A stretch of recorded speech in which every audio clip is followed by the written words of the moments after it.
Pemirsa, Koordinator Maki Boyamin Saiman mengaku telah berhasil melacak keberadaan tersangka kasus dugaan korupsi pengadaan laptop Chromebook Yuristan. Boyamin menyebut dirinya bertindak sebagai detektif partikelir berkeliling Australia untuk mencari jejak ex-staf sus Nadiem Makarim tersebut.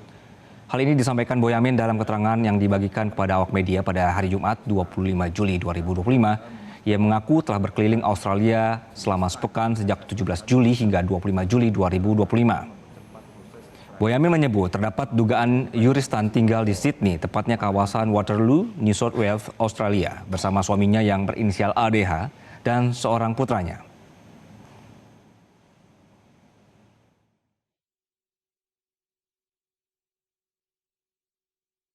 Sementara itu, Kejaksaan Agung memberikan satu kesempatan kepada ex-staf khusus mantan Mendikbudristek Nadiem Makarim Yuristan untuk datang memenuhi panggilan pemeriksaan. Yuristan diketahui sudah 2 kali mangkir dalam pemeriksaan sebagai tersangka kasus dugaan korupsi pengadaan sistem Chromebook di Kemendikbudristek.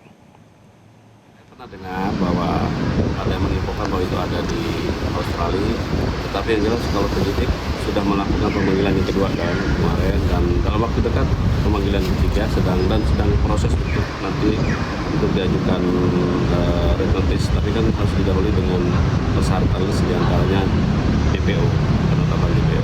Tapi kan tinggal pemanggilan ketiga, biasanya pemanggilan ketiga itu disertai dengan pernyataan DPO. Tapi saya cek mudah-mudahan sih kalau. Dan untuk membahas hal ini pemirsa, dan apakah benar Yuristan masih berada di Australia, kami sudah terhubung dengan Boyamin Saiman dari luar studio. Mas Boyamin, selamat siang. Bisa dijelaskan kembali Mas, sebenarnya ini posisi dari Yuristan ini saat ini di mana? Posisi bahkan terakhir ini saya mendapat informasi sudah di Afrika bagian selatan, perginya lewat Amerika.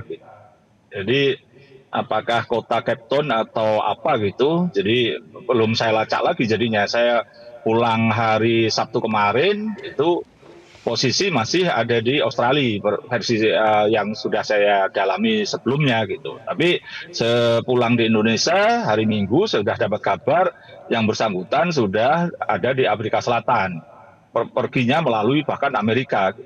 Jadi ini menurut saya sisi lain saya kalau tidak saya publikasikan, masyarakat juga pengen tahu, dan kita dalam rangka mendorong Kejaksaan Agung supaya gerak cepat. Tapi Kejaksaan Agung terpancang kuhap yang harus melalui urut-urutan. Jadi ya ini saya berharap minggu ini kelar lah red notice dalam rangka untuk membuat yang bersangkutan bisa segera bisa dipulangkan. Kalau belum red notice kan dia bisa tetap kabur-kaburan terus gitu. Dan soal saya publikasikan itu akhirnya kabur, ya tidak publikasi pun juga bisa jadi kabur, semakin menghilang gitu. Justru kalau dia bepergian begitu malah bisa terlacak ke Amerika, kemudian ke Afrika Selatan gitu. Dan itu yang menurut saya mudah-mudahan minggu ini sudah segera diurus red notice, karena memang harus ada pengumuman. Tidak harus pemanggilan 3 kali, kuhap kita itu 2 kali cukup gitu. Nanti harusnya segera di daftar pencarian orang, diumumkan media massa, habis itu dibawa ke Interpol di Prancis, kemudian jadi red notice. Kalau red notice kan sudah pasti negara manapun polisinya bisa tangkap yang bersangkutan, kayak dulu Nazarudin di Kolombia ditangkap dan kemudian bisa dibawa ke Indonesia. Jadi memang betul di Australia keberadaannya itu sudah hampir 2 bulan kalau dalam wacaan saya gitu, dengan teknik saya dengan melakukan komunikasi dengan beberapa orang di sana juga bisa mendeteksi dugaan keberadaan yang bersangkutan gitu. Oke, Mas Boyamin, sebelum kita lanjutkan, ini yang Anda pegang ini Chromebook? Iya, Chromebook ini memang saya akhirnya mendapatkan Chromebook ini, dan ringan aja, dan sepengetahuan saya hanya bisa untuk ikut ujian dan pernah dipakai untuk anak sekolah, akhirnya nggak mau pakai lagi karena memang tidak bisa dipakai apa-apa gitu. Jadi ini sangat prihatin. Kemudian kayak barang begini ini gimana dianggap akan mencerdaskan kehidupan bangsa sesuai amanat konstitusi begitu. Dan ini akan saya serahkan kepada Kejaksaan Agung. Saya dapatkan di suatu daerah di Jawa Tengah, kemudian saya serahkan, ini loh barangnya kayak ini gitu. Meskipun Kejaksaan Agung juga kemarin setahu saya sudah dapat juga yang di Jakarta, tapi kan bisa aja justru semakin jauh dari Jakarta semakin berkurang spesifikasinya gitu. Karena setahu saya ini dari yang bersangkutan mengatakan sejak diterima mau pakai nggak bisa, terus akhirnya anaknya pilih beli laptop sendiri yang bisa dipakai untuk ya berbagai aplikasi atau metode, misalnya Microsoft, Windows segala macam gitu. Dan ini baik. mau dipakai aja nggak bisa katanya begitu, terbatas sarana yang ada di dalamnya gitu. Nanti kita serahkan ahlinya lah untuk membuka apa yang ada di isi yang di dalam laptop ini. Itu, Mas. Oke, Mas Boyamin, kita kembali ke pertanyaannya. Jadi tadi Anda Ya. sudah menduga Yuristan ini sudah tidak di Australia lagi, sudah ke Afrika Selatan, tadi masih lewat Amerika. Nah, ini Mas memposisikan sebagai detektif partikelir. Komunikasi dengan penegak hukum Indonesia seperti apa, Mas?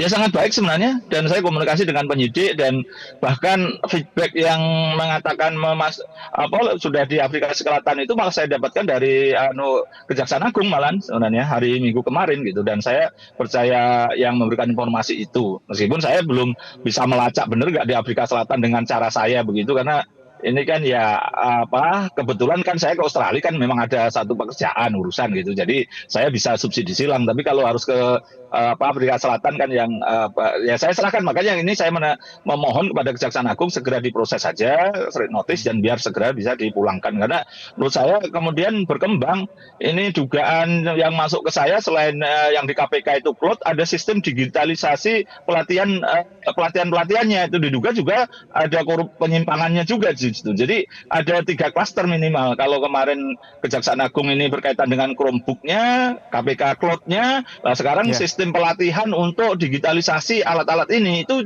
diduga juga ada penyimpangan. Jadi semakin banyak dugaan-dugaan penyimpangan yang induknya dari laptop ini gitu, Mas. Jadi ini menurut saya isu bahwa yang bersangkutan ini bisa lari-lari juga harus didalami. Siapa yang membantu?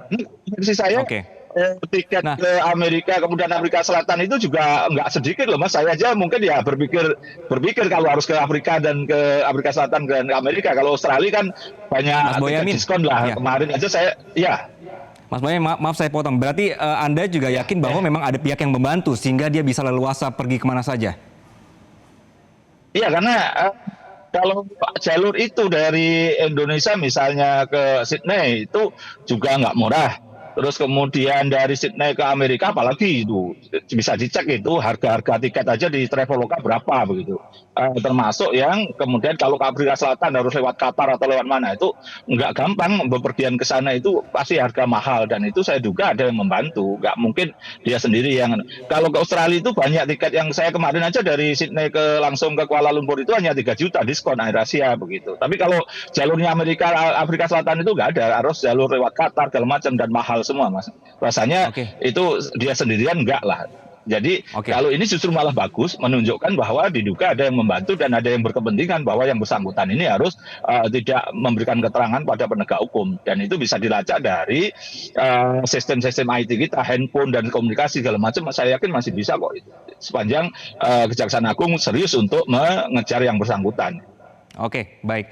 Mas Boyamin, terima kasih Mas untuk informasinya dan juga berbagi ceritanya untuk perjalanan detektif ini. Dan segera membongkar ini. Masih.